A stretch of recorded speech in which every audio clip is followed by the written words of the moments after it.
Hatchet Chapter 2. For a time that he could not understand, Brian could do nothing. Even after his mind began working and he could see what had happened, he could do nothing. It was as if his hands and his arms were lead. Then he looked for ways for it to not have happened. Be asleep, his mind screamed at the pilot. Just be asleep, and your eyes will open now, and your hands will take the controls, and your feet will move the pedals. But it did not happen. The pilot did not move, except that his head rolled on a neck impossibly loose as the plane hit a small bit of turbulence. The plane. Somehow, the plane was still flying. Seconds had passed, nearly a minute, and the plane flew on as if nothing had happened, and he had to do something. He had to do something, but did not know what. Help. He had to help. He stretched one hand towards the pilot, saw that his fingers were trembling, and touched the pilot on the chest. He did not know what to do. He knew there were procedures, that you could do mouth-to-mouth on victims of heart attacks and push on their chests, CPR, but he did not know how to do it, and in any case, he could not do it with the pilot, who was sitting up in the seat and was still strapped in with the seatbelt. So he touched the pilot with the tips of his fingers, touched him on the chest, and could feel nothing. No heartbeat, no rise and fall of breathing, which meant the pilot was almost certainly dead. Please, Brian said, but did not know what or who to ask. Please. The plane lurched again, hit more turbulence, and Brian felt the nose drop. It did not dive, but the nose went down slightly, and the down angle increased the speed. And he knew that at this angle, the slight angle down, he would ultimately fly into the trees. He could see them ahead on the horizon, where before he could only see sky. He had to fly it somehow. He had to fly the plane.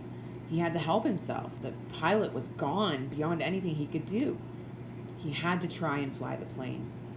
He turned back in the seat facing the front and put his hands, still trembling, on the control wheel, his feet gently on the rudder pedals. He pulled back on the stick to raise the plane. He knew that from reading. You could always pull back on the wheel. He gave it a tug and slid it back toward him too easily.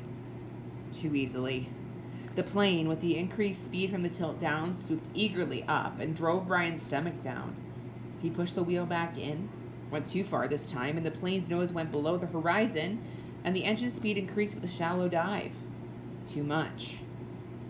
He pulled back again, more gently this time, and the nose floated up again, not too far, but not as violently as before.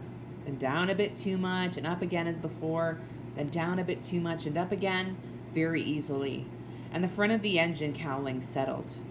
When he had it aimed at the horizon and it seemed to be steady, he held the wheel where he was, let out his breath, which he had been holding this whole time, and tried to decide what to do next.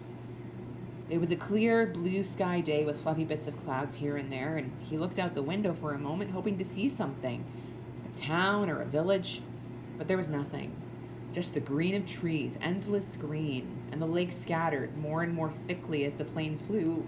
Where? He was flying, but he did not know where, had no idea where he was going. He looked at the dashboard of the plane, studied the dials, and hoped to get some help.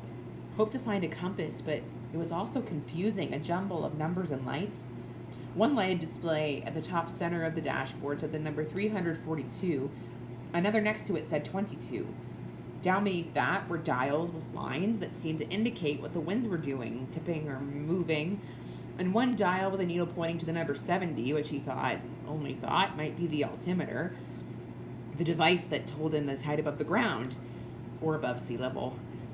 Somewhere he had read something about altimeters, but couldn't remember what or where or anything about them. Slightly to the left and below the altimeter, he saw a small rectangular panel with a lighted dial and two knobs. His eyes had passed it over 2 or 3 times before he saw what was written in tiny letters on top of the pad. Transmitter 221 was stamped in the metal, and it hit him, finally, that this was the radio. The radio, of course.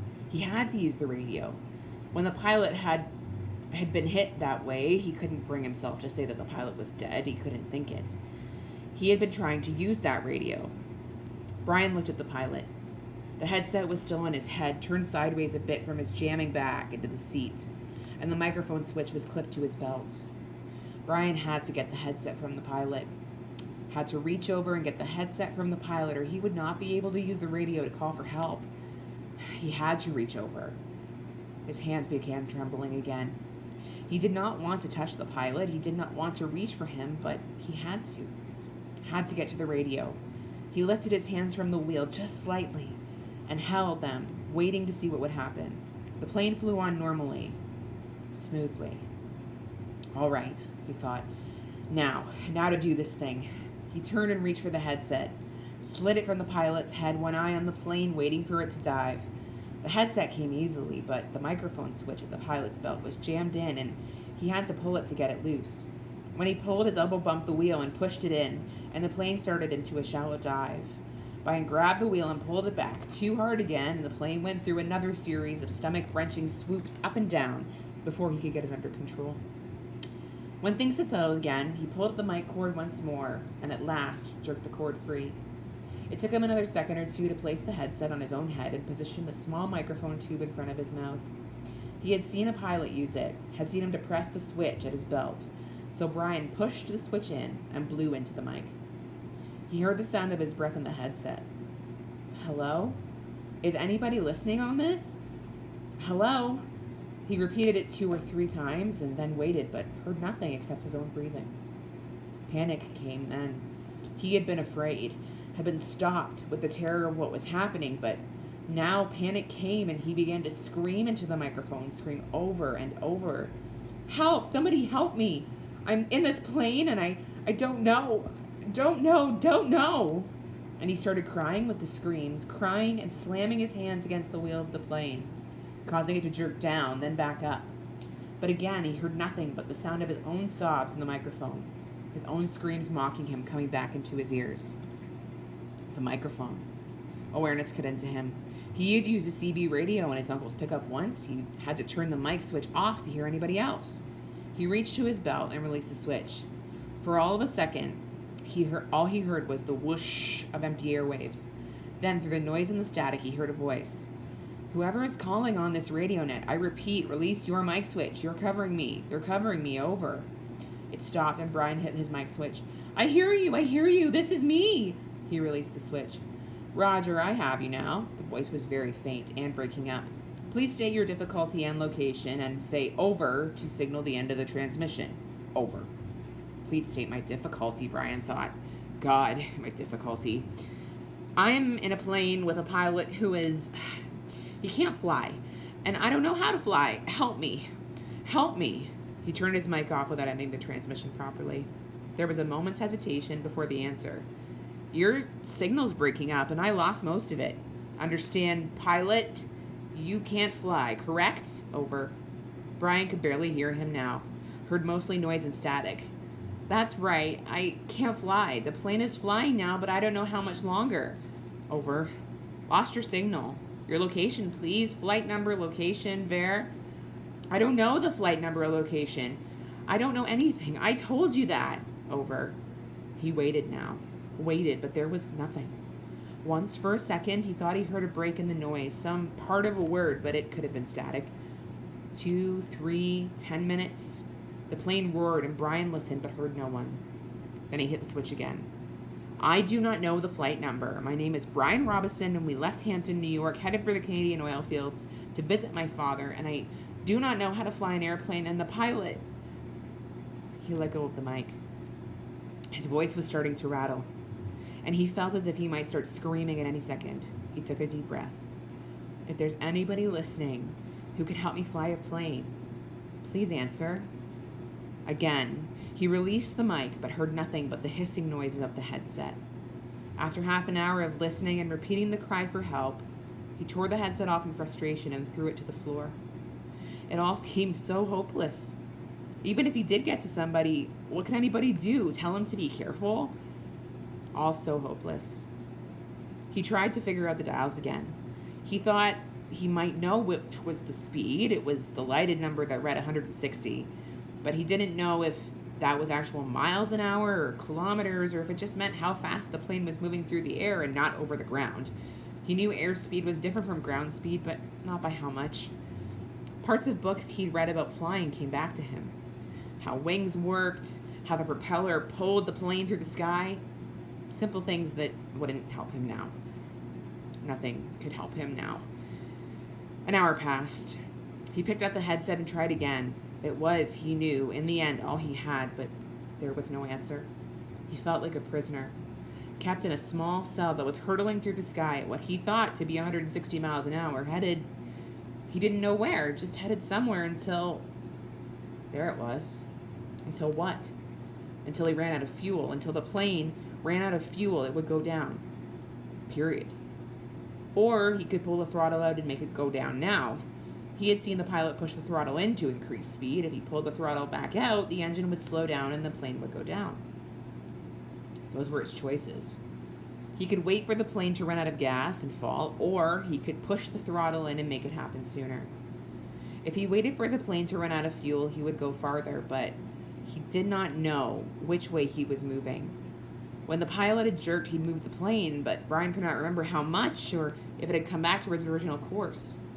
Since he did not know the original course anyway, and could only guess at which display might be the compass, the one reading 342, he did not know where he had been or where he was going, so it didn't make much difference if he went down now or if he waited. Everything in him rebelled against stopping the engine and falling now. He had a vague feeling that he was wrong to keep heading as the plane was heading, a feeling that he might have been going off in the wrong direction, but he could not bring himself to stop the engine and fall.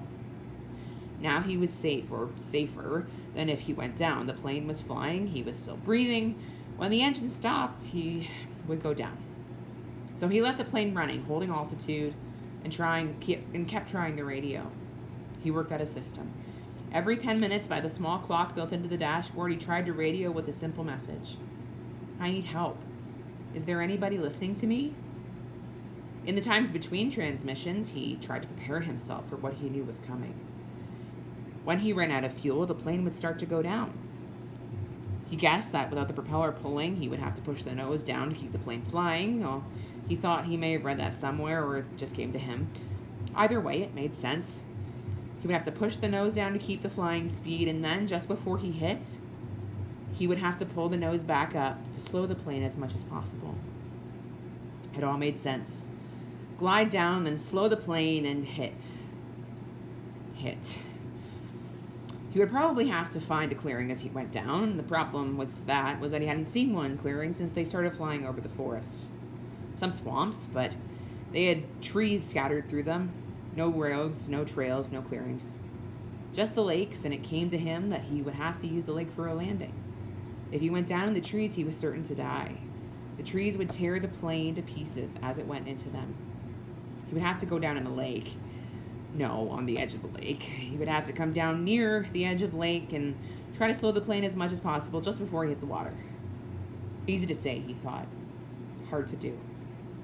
Easy say, hard do. Easy say, hard do. It became a chant that beat with the engine. Easy say, hard do.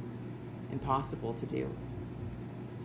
He repeated the radio call 17 times at 10-minute intervals, working on what he would do between transmissions.